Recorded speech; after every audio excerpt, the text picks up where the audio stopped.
pupil of the eye, the source of our vision,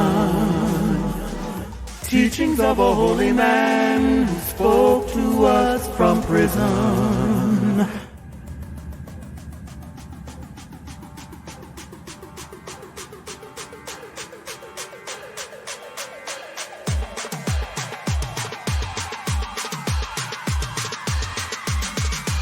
And I have to say, being here is one of the most beautiful healing spaces. And also this need for healing spaces where people who have similar experiences like us can come together and feel like we're heard and that we can heal and we can restore. And this felt like an affirmation that space also needs to be, and we should keep creating them.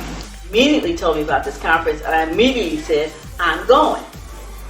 How come I didn't get an invitation? She said, well, here it is. So here I am. And I told my friend Stephanie, and her daughter came. Now I'm mad because I didn't tell a few other people that are going to be really mad at me because they probably didn't know about this. However, this is the beginning. Again, we're beginning again. I'm happy that I could share some of my music. Barbara has been to those. Barbara Talley has been to those a couple of years. It was this year, though, that our getting together was just a little different. In fact, a lot different. We were talking about some of the feeling of exclusion. We shouldn't be feeling excluded. And we thought, well, are we doing our best to make sure that our institutions, the ones that we serve on, know, that our national institution knows, National Spiritual Assembly? And we thought, they must know. We've been talking about it so long and so much. And so the initiative, which came out of Barbara and others, was to have this conference, which was just a wonderful conference.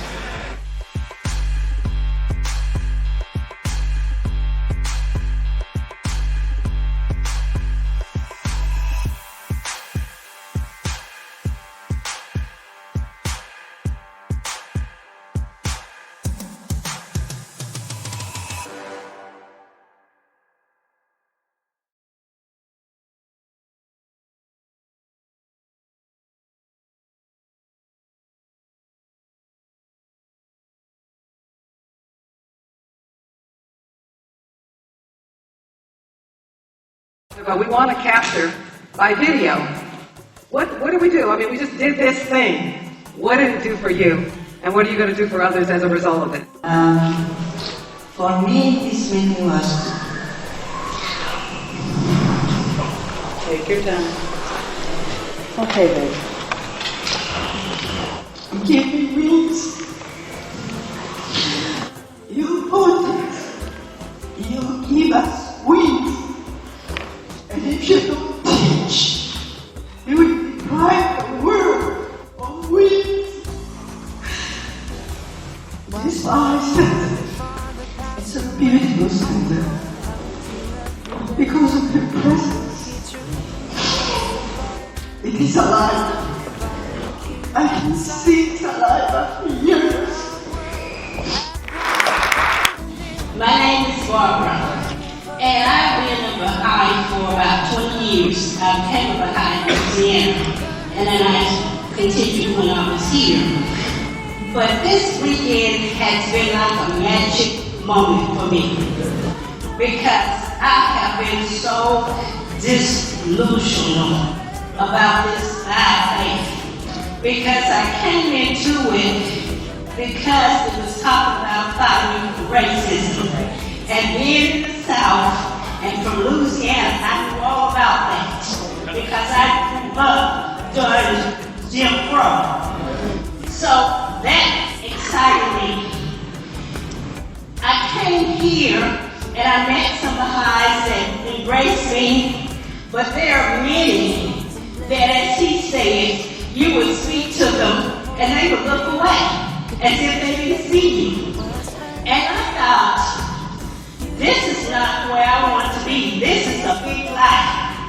And that's just the way I felt. And they can tell you, I show up every once in a while. And they would ask me, where you been? Because I would come, but I could only take so much. And then I would disappear. Holy teachings will live forever. God's messenger. So when you come with the attitude of, well, this is my issue, we talk about Persians, we talk about blacks and whites. So there's a lot of education to be done. So one of the things that has thrilled my soul is meeting other Persians who want to be a part of the solution. So if nothing else happens, like music, if nothing else happened this weekend, meeting those other Persians who want to be part of the solution has been good for my soul. Born, he made you proud and glad. His earthly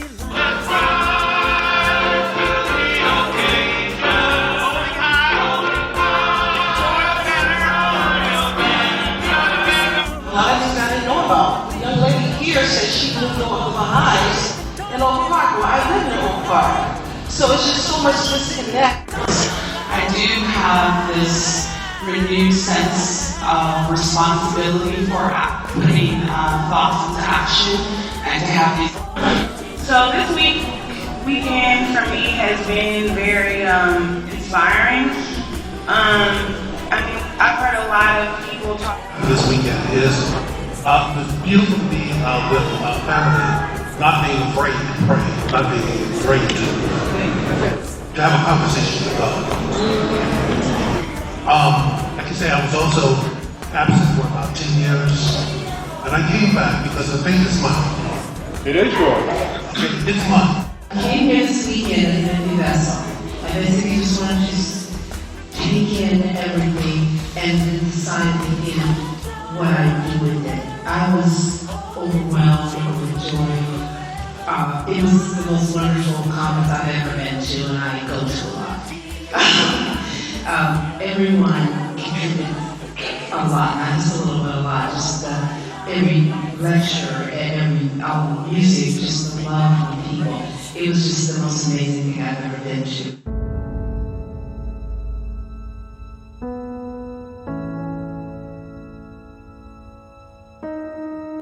Vegan. I like that we moved away from the food that enslaved us, and that now we have liberating food here at the POTE Conference.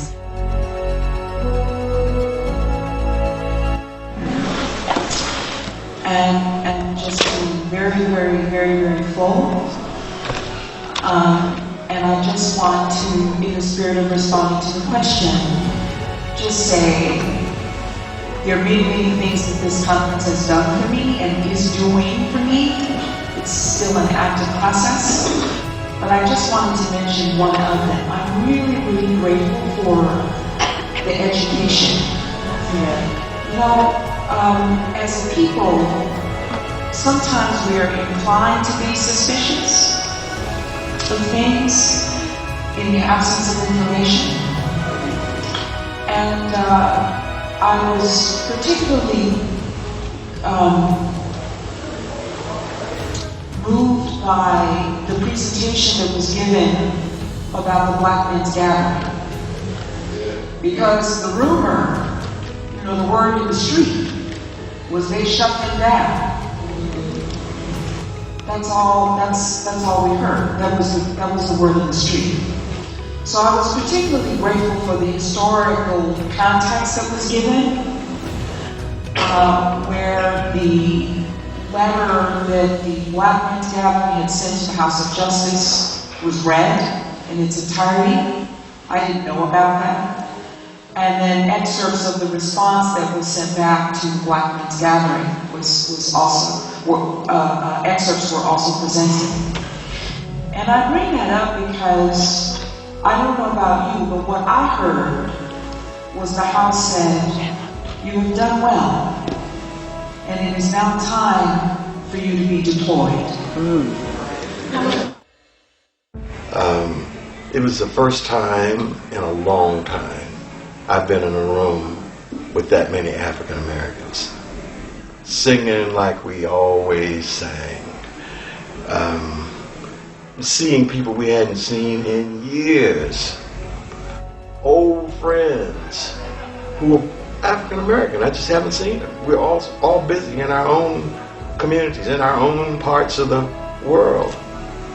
So this was a chance for us to talk in a way that we have not been able to talk.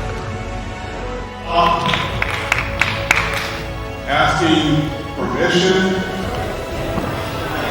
to be who you are. God has given us that permission. Because I realized that my father is impacted by everything that's going on, everything that has gone on, and by him being impacted, I am also I have to heal. And so doing this helps me acknowledge that side of me.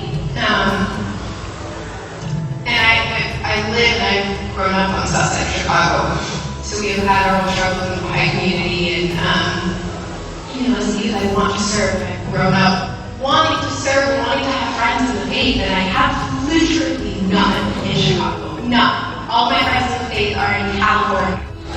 I'm a little emotional, and I'm emotional because something happened this weekend, and it's been something hard for me.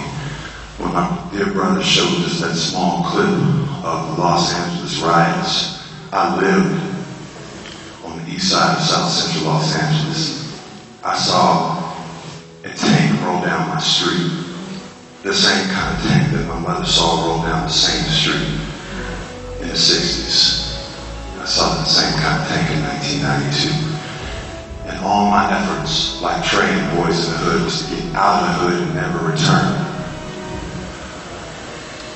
But this year, I started a new teaching position at the Los Angeles Film School, and I've been having a series of young black students coming to me and thanking me for being there.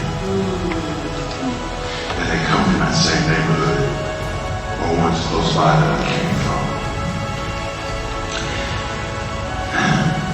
And my wife has been talking about moving back into the neighborhood, and I said absolutely not before. But I think this weekend I've really thought about how important it would be. I heard Todd Ewing mention something about why he moved into the neighborhood he moved into, and I think I'm ready to go back to that neighborhood.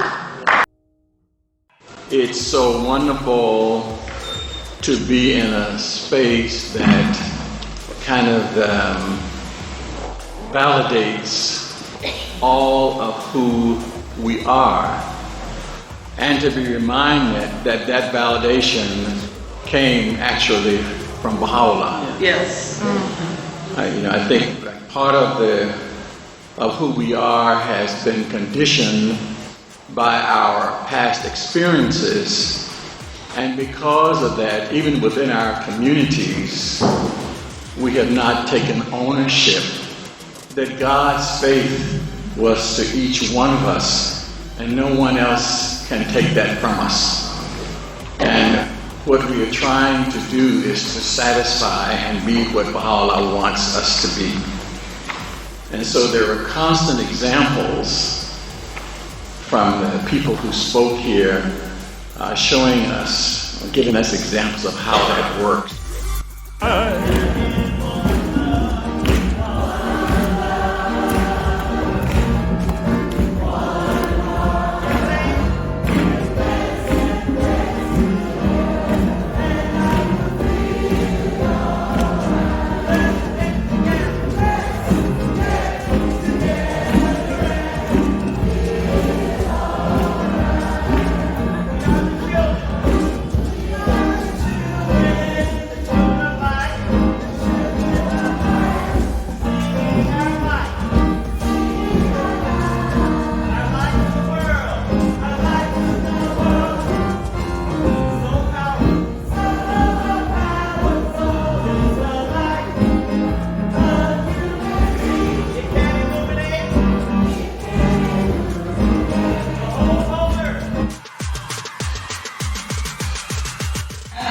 every day as a mom of 4 black kids in America, the wife of a black man in America, and to live as a Baha'i, needing to spread this throughout the community. There was one response I had to the letter, the wonderful letter from National Spiritual Assembly to the people of this conference. And I hope everyone got a chance to read it. My husband and I read it the first night that we were here together. And it really instilled a sense of responsibility for us to come and share what we learned at this conference in our communities. And I pray for strength to do that. I know it's very hard to do that. But I also, and I don't know if anyone else had this response, I also want to write a letter myself to National to ask them to write a letter to the whole community about this conference. So we have a responsibility to share, and I hope everyone will, and I know that I will. But for the people who couldn't make it, for the people who couldn't be here, for all the people who thought maybe they shouldn't be here, they should know what happened. One thing is that it's so wonderful to be in a space that kind of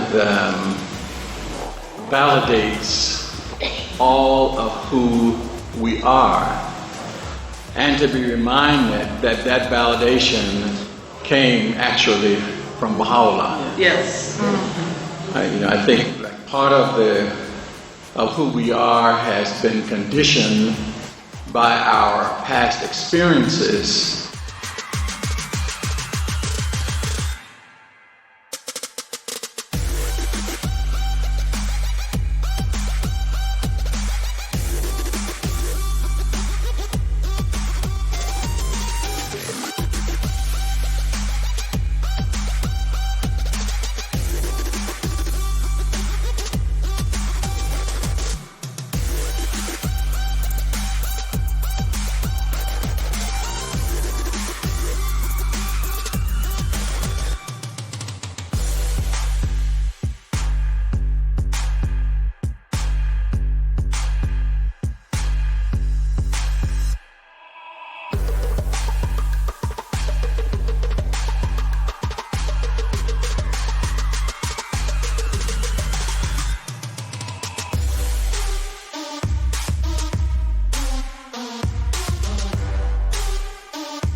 Pupil of the eye, the source of our vision, teachings of a holy man who spoke to us from prison.